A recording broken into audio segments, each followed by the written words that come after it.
What's up, guys, and welcome back to PricePlow. Today I have a really cool opportunity to bring you a video with the new 212 Mr. Olympia, Shaun Clarida. I had the opportunity to sit down with him and talk about his prep, his come up from being a pro in the WNBF, how he became a pro at a bantamweight and NPC, and how he became the new 212 Mr. Olympia. So we kept it light here. There's some supplement talk in here, obviously, because he's with NutraBio, and we're big fans of NutraBio, but I want to keep it light, informative, and fun. So thanks, guys, for tuning in. Enjoy the interview.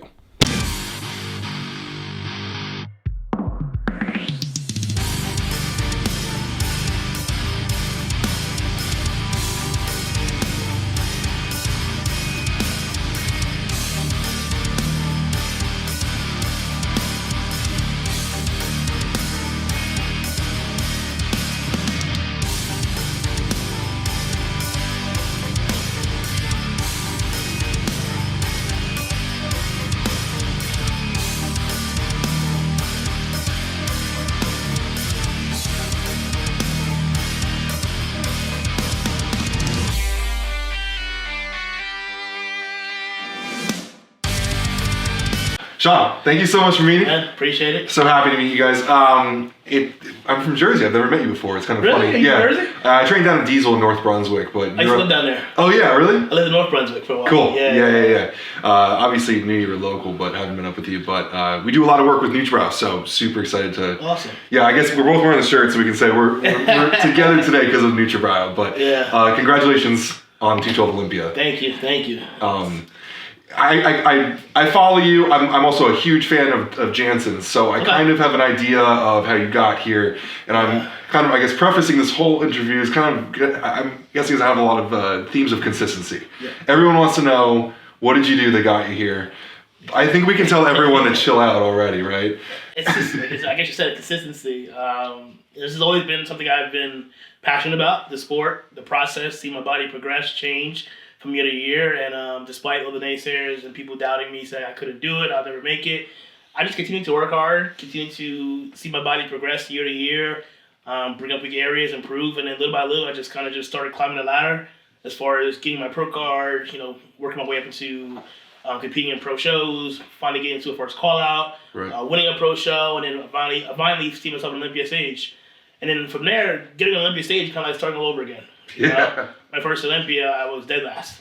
Okay. I had qualified by winning a show, but then went to Olympia, I was dead last. But it's okay. Again, I was starting over again from scratch. And I knew I just kind of, same thing, worked my way back up. And then over the 5 years, I finally climbed the ladder and became the champ. Yeah, we were talking before this camera started rolling about your history. You started in the INBF, WNBF. Yeah.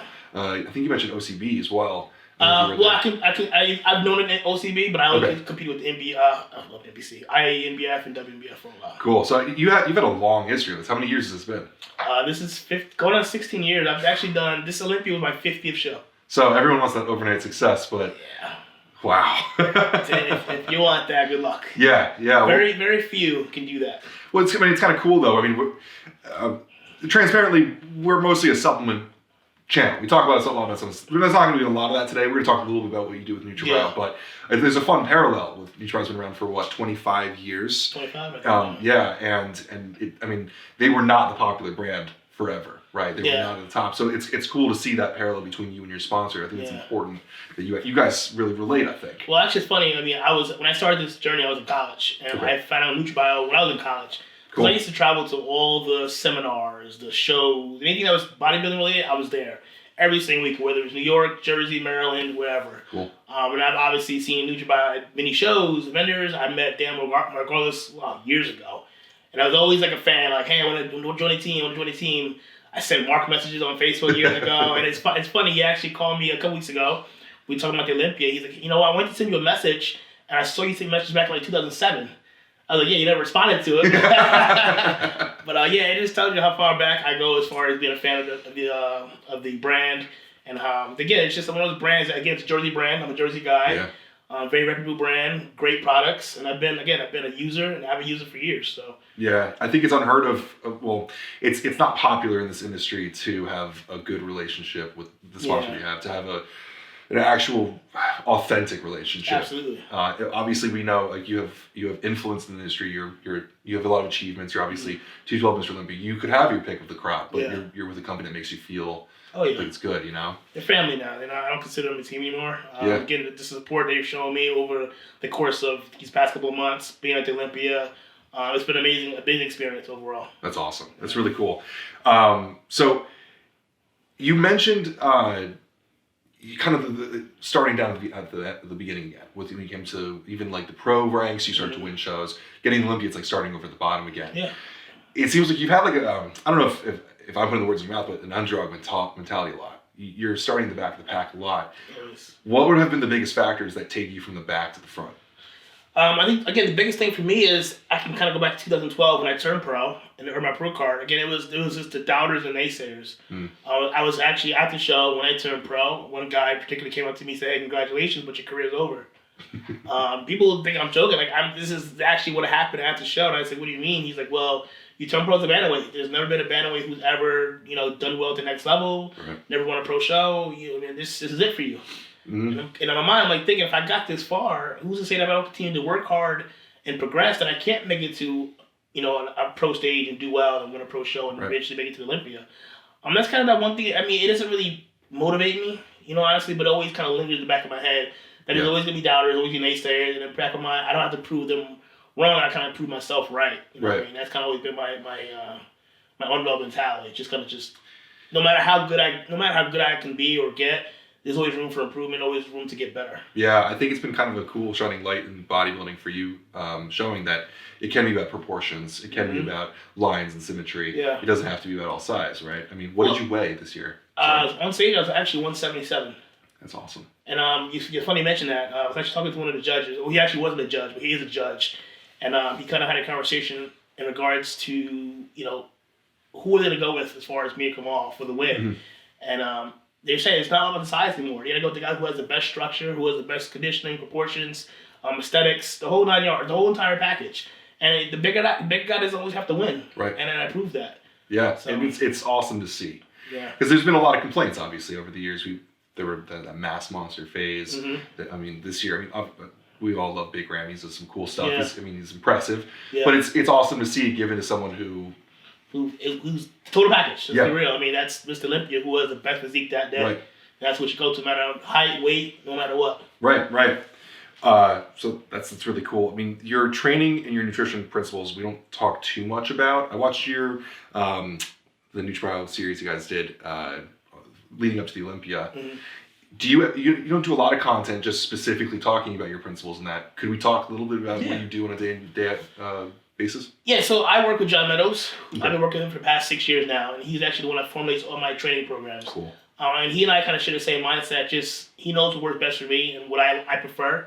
And most of my movements are always going to be compound movements: barbell rows, single dumbbell rows, metal rows. I'm a big believer in just heavy weight and a lot of reps. Not a big believer in cables, machines. They have their place, obviously. Right. But for me, what works best for my body, what body actually grows better on, is kind of just lifting heavy and just getting it done. Yeah, you're speaking my language. I'm a power lifter. Oh, yeah, exactly. I mean, cables have their place, I think, always in a hypertrophy realm. Yes. Isolation can be sometimes important. Yes. But, I'm a big follower of your other coach, Jansen, who's big on progressive overload. Same thing. I've had an awesome relationship with John over the years, getting to talk, and I love the way he thinks. Not just on heavy compounds, but then also sets afterwards where you're driving tons of blood. Yes. You're bringing together a lot of different camps. You've got like your heavy lifters, you've got your pump trainers. Yeah. It seems to be like the best of both worlds. I was saying, well, John, you don't know what to expect either. Yeah. Every week is something different. Like, again, this week could be completely different from next week. And like you're saying, some days are just heavy compound movements for that 8 to 10 reps. And sometimes John will throw in like a band movement for 15 to 20 reps. Again, I don't know what to expect. Well, all I know is that it's going to work. It's going to stimulate the muscle and it's going to help me improve. So that's all that matters. Yeah, absolutely. Has there been concepts over the years that you've done for long amounts of times, or is it just weekly in and out? Just weekly in and out, That's man. Awesome. It's just consistent. Staying true to the process. Believing in John, obviously, what he's telling me to do. Believing in Matt, obviously, on the supplement and nutrition side. And those two coming together, what kind of has helped me progress from placing last to to winning it over the past 5 years. So there's got to be something to say too with you've been training for, I think you said 16 years now. Yeah. Or at least competing. I don't even know before that if you were training before that. Yeah. It can get boring after a while. Yeah. When John's kind of training, like when I get tired of like what I've been doing for 3 months or whatever, I always look up his programs because it's like he thinks some seriously sadistic Crazy stuff. Yeah. Crazy shit.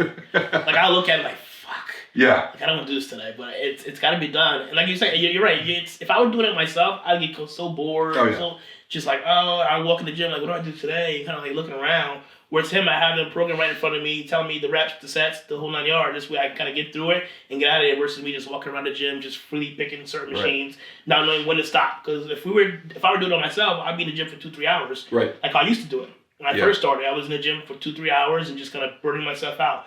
I was progressing, but not at the rate I could have been had I kind of cut back on certain things. So. Right. Obviously, you're a high-level trainer. You understand your body. You understand how to train. But could you think you could have gone to the level you could without someone else driving sometimes? I think I could have done well, but not to the point where I was winning the Olympia. Right. I think I could have obviously made the Olympia and placed somewhere in that top 10 to 15 maybe. But as far as winning it, no. Having that plan set where I don't have to think about anything, just do. Yeah. That just frees everything up and kind of makes me like kind of just go. Whereas I'm just thinking about my diet, thinking about the training. That kills everything. Yeah. And eventually I'll get bored. Yes. So I've always been the kind of same way where like you give me the plan, I can execute. Mm-hmm. But if I spend too much time thinking about what it is, when you're in the seat of the person that's competing and everything, you can be way more introspective than you need to be. Absolutely. So on the other side of things, obviously training is only so much as diet supplementation with Jansen. Mm-hmm. Are you a carb person? Take us through a normal day with you. I'm pretty boring, man. Yeah. I can pretty much tell you my prep in a matter of like 2 minutes. It's literally, we're up at 4 o'clock in the morning. We're doing cardio by 4:30 in the gym. I'm coming home, getting all my fasted supplements in, getting a shower, getting my first meal in. And then from there, I'm literally resting in between each meal. Yeah. And then I'll get 3 meals in. And then by the time 4 o'clock rolls around, we'll kind of head to the gym again to do our actual night training. Back home, get another meal or two in, and then we're back to bed because we'll start our process again at 4 o'clock. That's awesome. In terms of like nutrition principles, are there any? I mean, are you a high carb guy? Are you a fat person? Like, how much protein are you getting in? Are there any things that you specifically feel strongly about? Biggest thing with me is I don't need a lot of variety. Yeah. My diet consists of 5 things, literally 5 things. It's beef, turkey, fish, rice cakes, and white rice. Awesome. That's it. So the reason why the variety is so minimum is because digestion is our biggest thing for us. And those are the foods that work best for my body, would digest easily. Yeah. I've tried other things like steak. Bodybuilders love steak, right? For me, it doesn't digest properly. Right. So why put something in my body that's not going to help me progress and kind of just sit in my stomach and kind of irritate things. Again, those things are the foods that work best for my body, would digest properly, and kind of what gives me that energy I need to train. I think that's super important. I think too many people are dogmatic in thinking, like you said, the steak's an incredible source of nutrition, right? But if it sits in your stomach, grinding it up into ground beef can make a huge difference. Absolutely, absolutely. It's people need to realize what works for one person doesn't work for everyone. Yeah, you got to figure what works for your body, and that's kind of what happens with my coaches in the beginning of our working together. They have to learn your body. And that's one thing I kind of tell these young kids too when they hire a coach. Give your coach some time to learn your body. Yeah. They're not going to get it after 1 or 2 shows. They have to learn your body, what works best for you as far as training and nutrition. And once you guys kind of find the right formula, like John has with me as well as Matt, then things start rolling in the right direction. Yeah. How long have you been with John and Matt? John, I've been with 6 years, and Matt 5. That's a lot of time to learn your body. Oh yeah, of course. Well, like I said, Matt can dive with his eyes closed. So. Yeah, but that's how a coach should understand you. Yeah. And I think it's important. But on the flip side, again, as we get older, our bodies do change, and one prep is not the same as the other. Right. Very similar, obviously, but there are certain things and certain times where things do have to change. Whereas, in the past, I would do very minimal cardio, where now I'm doing a little bit more cardio. Yeah. Just age just kind of catches up to you. Your metabolism just came down. Yeah, it slows down a little bit. You just got to change things every time. Are you a same kind of cardio person all the time, or do you get bored with cardio types? I just do it because I have to. John or Matt says 40 minutes to stairs, it's 40 minutes to the stairs. Yeah. And he'll say, hey, I need you to crank out another 20 after you train. Like, all right. Yeah. And it is what it is. I just kind of, again, I have a plan set, I execute, and that's it. So before we start talking a little bit more on supplements, I have to ask, your video of you pumping up backstage. It's been shared everywhere, right? I know. It's been going nuts. I'm still getting shared on it. Yeah. Yeah. Can you give us, was it sodium? Was it carbs? Was it the timing? I don't know, man. That's not right. I'll start a little secret backstage. Yeah. I don't want to give that out, but let's just say it's very unexpected. It's proprietary. Yes. Yeah, great word. I think it's our special. There you go. I think the right answer was NutraBio Stim-Free Pre. But yeah, right. Cool. Oh, so let's rewind that. Yeah. Well, all right. So I think there's a lot of good information to get out to everyone. I do want to bring it in a little bit and talk about, in terms of NutraBio, what products fit well for you. You're an authentic person. We're not going to sit here and tell you that you take every product, but what helps you in your day-to-day life? Yeah, my cabinets are stacked, literally. Wow. First thing in the morning, it's always going to be if I'm doing cardio, it's going to be my Alpha EAA, along with my yellow hembean, as well as my carnitine and my thermal fuel. All right? We'll obviously sip the Alpha EAA throughout the session. I'll come home. That's when I get my fasting supplements in. My omegas, my milk thistle, D3, curcumin, the whole 9 yards. And then I'll have some more supplements out to my first meal, getting more of the... all my vitamins and minerals pretty much. Yeah. And as far as my training side goes, before I train, I always do a pre-training meal, which is very small. I do 100 grams of oats mixed with 50 grams of muscle matrix. The reason why I like the muscle matrix because, again, it's like a half and half thing. It's the casein as well as the isolate. And I feel it kind of holds me through that training session, along with the oats. And during training, I'm only doing 20 grams of the Intrablast with 50 grams of super carb. So I'm sipping that as I train.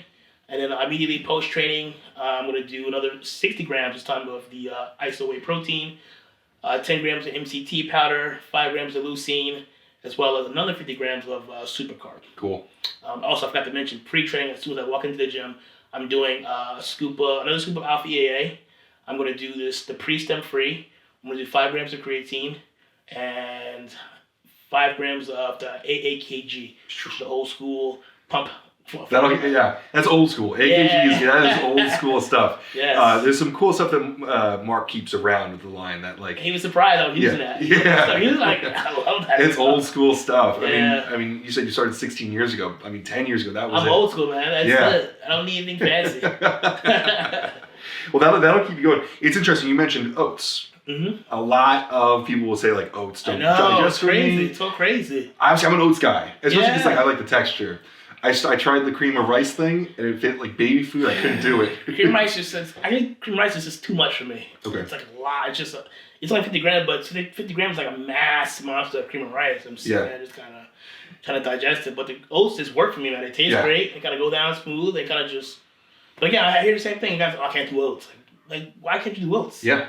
That's weird. To me, it's incredibly steady for me. Yeah. The energy is there. Always have been.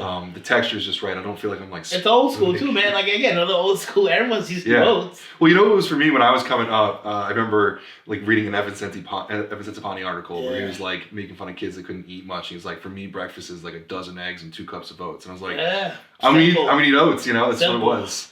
So, awesome. Well, so we've got a lot of information out there. I think I want to close it out with asking you, you came up you were in college when you started. Yeah. And multiple times you've gone from being the amateur to the top of the amateurs, the bottom of the pros to the top of the pros.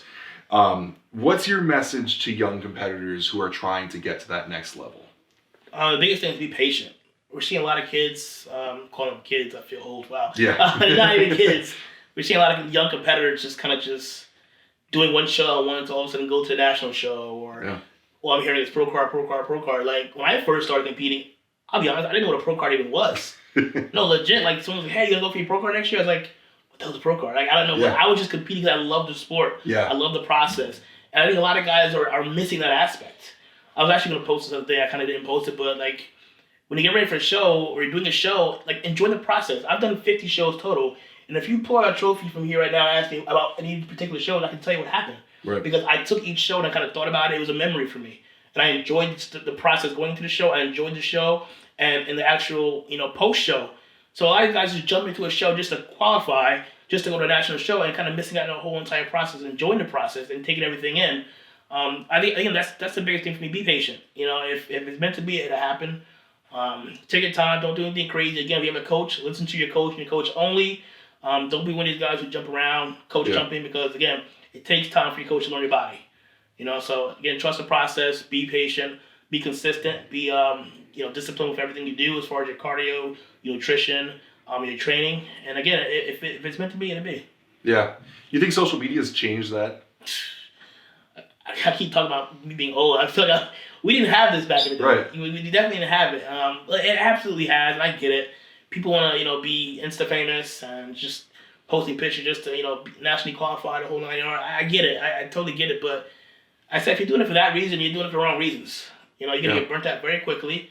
And like I said, I think it's the biggest thing, you're doing it for the wrong reasons. Just to have that IFBB Pro in front of your name, yeah, it doesn't do anything for you. Like, people say, oh, you're going to change your Instagram to Mr. Olympia? Like, no, it's just Shaun Clarida. Yeah. I was never that guy who worried too much about the social media aspect. And that's kind of the reason, I think this year as well, people always ask, how come we didn't post much going into the show? I don't know if you guys really paid attention, but, this year I didn't get much exposure as far as the predictions go, which I'm okay with completely. It doesn't really matter to me because I'm not the guy who posts pictures of myself in the gym with no shirt on. Right. I'm not the guy training with short shorts and show my body throughout the year, posting progress pictures. I trained in the biggest t-shirt and pants possible. Didn't post any progress pictures. Didn't go on any social media sites. Didn't say anything. I kept my mouth closed, my head down, and worked. Right. And a lot of guys can't do that. They feel like they always have to post something. Like, you're an adjusted guys in my gym now, taking a picture, and in 5 minutes later, it's posting on Instagram. Right. It's